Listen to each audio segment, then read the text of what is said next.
Welcome to Iron Financial. This is the only place online that forges a stronger portfolio by putting corporate earnings through the fire. Our mission is simple. We cut through all the market noise, we stress test the foundations of these companies, and we give you the unvarnished analysis you need to build with confidence. I'm your lead analyst, and with me as always is our market skeptic. Today, we are putting a $220 billion industrial titan on the rack. The company is Linde, ticker LIN, a giant in the industrial gas space. They just dropped their Q4 2025 earnings, and believe me, we are about to put it through a full structural stress test. Okay, let's get into it. All right, let's get straight to the heart of the matter. No messing around. Because on the surface, this makes absolutely zero sense. Just take a look. On one side of the screen, you've got the results. Linde comes out and posts a record-breaking quarter. I mean, they didn't just meet expectations, they blew them out of the water. They beat on revenue, they beat on earnings per share. It was a textbook, picture-perfect blowout report. But then you look at how the market reacted. The people with real money on the line, they heard this incredible news, and what did they do? They started selling. They hit the sell button and knocked the stock down over 2%. This right here, this is the fundamental conflict we are going to dissect today. A stellar performance gets punished. It's a total paradox, and it's our job to figure out why.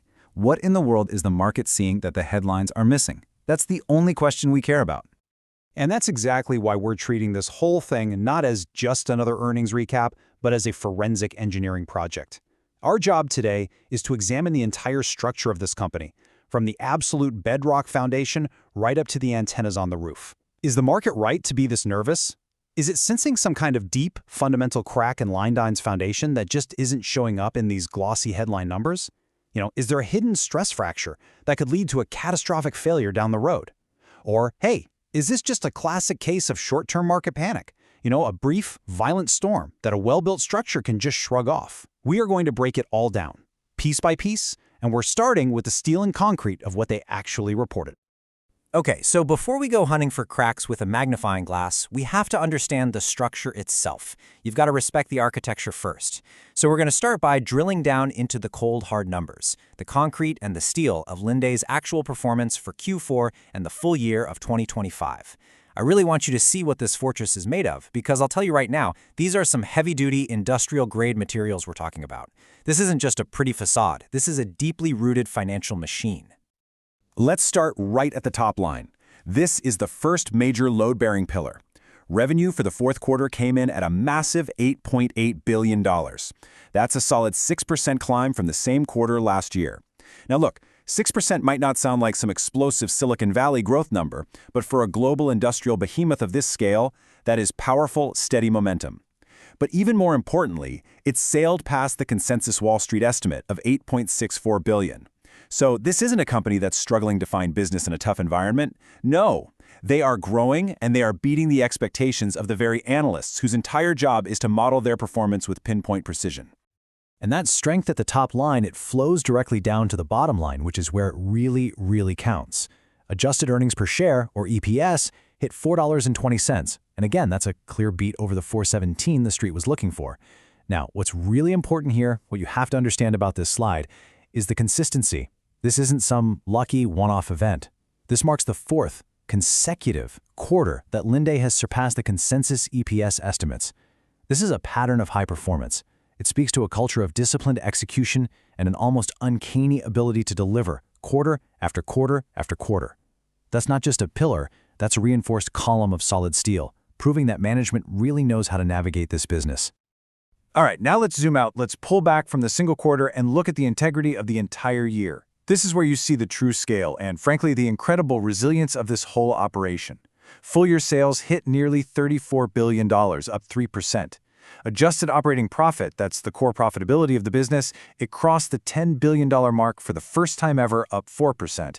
And the earnings per share for the entire year, it climbed a strong 6% to $16.46. And you have to remember, they did all of this in what their own CEO called a challenging global backdrop with serious retrenchment in key industrial markets. So despite those huge macroeconomic headwinds, every single key metric moved up and to the right. This is a solid, load-bearing structure built to perform under intense pressure. But here it is, this slide. This is the number that just silences all the noise. Forget the accounting adjustments for a second, forget the estimates, forget the beats and misses. This right here, this is the engine room. $10.4 billion in operating cash flow for the year. And that's up a staggering 10% from the prior year. Let me be crystal clear about this. You cannot fake cash flow. It is the pure, unvarnished, absolute truth of a company's health. It is the lifeblood. It's the ultimate measure of strength. This is the raw power that funds growth, pays down debt, pays out those dividends, and buys back stock. This number alone tells you the core business is an absolute machine, just converting its operations into pure financial energy. And this just brilliantly illustrates the quality of that machine. An adjusted operating margin of nearly 30%, 29.8 to be precise. Folks, this is an industry-leading, world-class figure.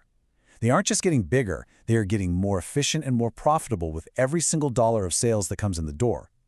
This shows incredible discipline from the management team. They have a vice grip on the controls of this massive enterprise, and they're squeezing out every last ounce of value, demonstrating a relentless operational strength. In a world of rising costs and inflation, they are expanding their profitability. That right there is the mark of an elite operator. So what's the crucial point here? What do they do with that mountain of cash and those incredible margins? They give it back. They give it back to the owners of the company, the shareholders. $7.4 billion returned directly to investors in 2025 alone through a combination of growing dividends and really aggressive stock buybacks. This is the ultimate sign of a confident management team that truly believes in its own value. They aren't hoarding cash because they're scared of what's coming. They are running such an efficient fortress that they can fully fund their future growth and still return a torrent of capital to their investors. It's just a powerful 1-2 punch of performance and reward. And hey, don't just take my word for it. Here are the words of the architect himself, CEO Sanjeev Lamba. He lays it out plain and simple, like an engineer reading a blueprint. Operating profit, cash flow, and the backlog, the three pillars of current performance, financial health, and future growth, each one of them exceeded $10 billion. He is telling you point blank that the structure is sound on every single level. He's basically handing us the blueprints, and they show an undeniable financial fortress. Based on the year that was, the case is closed. The structure is sound. Whoa, whoa, whoa, hold on a minute there. A fortress is only as strong as its weakest point. A skilled engineer doesn't just stand back and admire the facade. They take out the thermal scanner and they look for the hidden stress points. You've just shown us the glossy brochure from 2025. It's beautiful, really. But the market doesn't care about yesterday's victories. It's a what have you done for me lately business. Now it's time to bring in the seismic testers and start looking for the fault lines that the market clearly felt in that 2026 forecast. It's time to find out what really spooked those investors and sent them scrambling for the exits.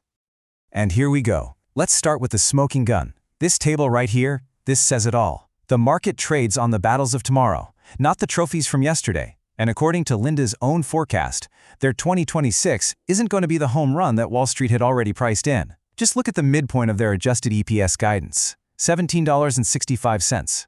Now look over at the analyst consensus, $17.83. Now you might look at that and say, come on, it's only 18 cents, who cares? But to a $100 billion institution, that gap is a chasm. It's a signal. It's a signal that the rate of ascent, that upward trajectory, is starting to flatten out. This is the specific number that triggered the sell algorithms and started the whole cascade. And it's not just the number, it's the tone. This is so critical. You have to listen to the language management is using on their conference call. They're explicitly warning of persistent industrial market weakness in Europe, the Middle East, and Africa. They describe growth as geographically uneven. But the killer phrase, the one that should make you sit up straight, is this. They built their entire 2026 forecast on the assumption of 0% base volume change. 0. That is not the roar of a confident titan. That is a management team bracing for a global slowdown and telling investors very, very clearly that they see trouble on the horizon that isn't reflected in those shiny 2025 numbers. They're telling you the storm is coming. And this right here, this is the physical, monetary proof of that caution. $230 million in restructuring charges taken in the fourth quarter. Now let me ask you this. Why would a company that's supposedly a fortress of profit, a company at the absolute top of its game, need to take a charge of nearly $250 million to realign resources? You do that when you see a storm coming. You do that to prepare for the persistent weakness and uneven growth you just finished warning everyone about. This is them battening down the hatches, and it's a costly procedure. It completely undermines the entire narrative of effortless, invincible strength you just painted for us. So let me just put the question to you directly. Let's make this simple. If the foundation that you described is so solid, if this fortress is so impenetrable, then why is the general inside, the CEO himself, issuing these cautious warnings and building for a storm? Why the disappointing guidance that misses Wall Street's mark? Why the conservative, borderline pessimistic language about zero-volume growth? And why the massive $250 million restructuring charge? The market saw this glaring disconnect between the strong past and the cloudy future and decided to take its profits and run for the hills. You need to explain that contradiction. It's the whole story. You know what? You're absolutely right to point out the caution. The market is right to be asking those tough questions, but the market is making a classic fundamental mistake. It's staring at the short-term weather report for the next couple of quarters, and it is completely ignoring the architectural blueprints for the next decade. That caution you see isn't a sign of a cracking foundation, it's the sign of a prudent, experienced builder who knows how to prepare for any weather. So let's move on and look at those actual blueprints for future growth that the panic sellers are completely, totally overlooking right now. See, you're focused on a forecast, which at the end of the day is really just an educated guess about the future. I'm focused on this fact. $10 billion. That is the size of Linde's record-high project backlog. This isn't hope, this isn't a wish, this is contracted, signed, legally binding, locked-in future revenue. This is the structural steel frame for the next several years of earnings, already fabricated and just waiting to be erected on site. This provides a level of visibility and stability that transcends any single year, weather-dependent guidance. This is the anchor in the storm.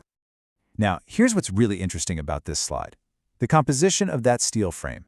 Because a backlog is only as strong as the projects that are in it. It's not just the size that matters, it's the exceptional quality. Look at this breakdown. A full 65% of that $10 billion is tied directly to clean energy projects. This isn't some accident. This is a deliberate strategic masterstroke. Linde is methodically tying its future growth not to the cyclical whims of old-world manufacturing, but to one of the most powerful, durable, multi-decade secular tailwinds in the entire global economy, the energy transition. This is intelligent long-term architecture at its finest. And let's make that tangible for a second, because clean energy can sound kind of abstract and far off. What this slide really represents is Linde becoming an indispensable, non-negotiable supplier to the entire green economy. Their high-purity industrial gases are critical for manufacturing the silicon in these solar panels. They are absolutely essential for producing the advanced materials that make up these massive wind turbine blades.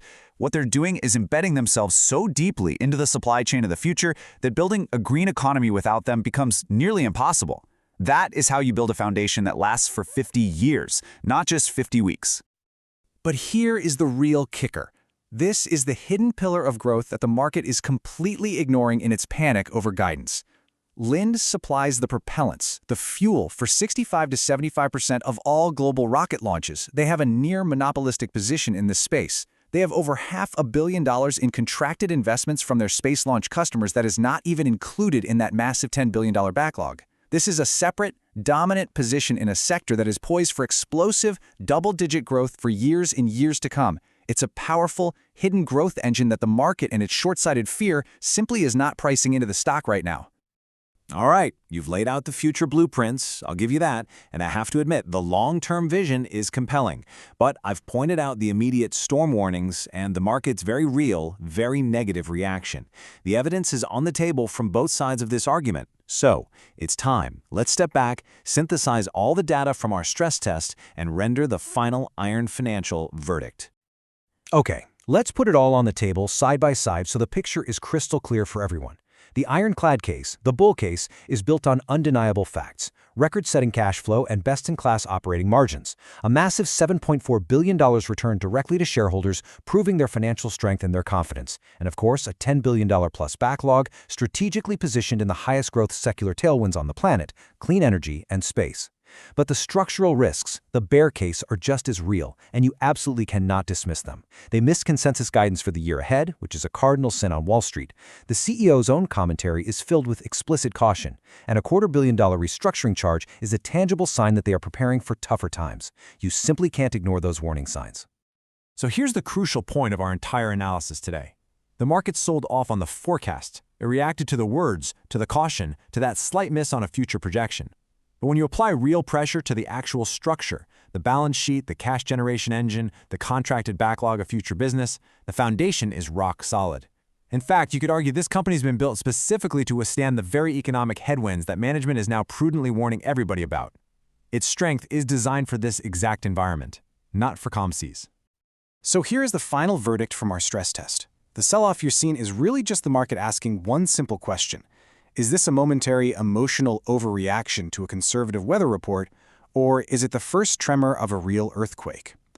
Our analysis suggests the structure itself is sound, maybe even overbuilt for the coming storm, which means the answer to that question depends entirely on your time horizon as an investor. Is the market's short-term fear creating a long-term opportunity to own a structurally superior industrial giant at a better price? The ultimate question for you, the investor, is this.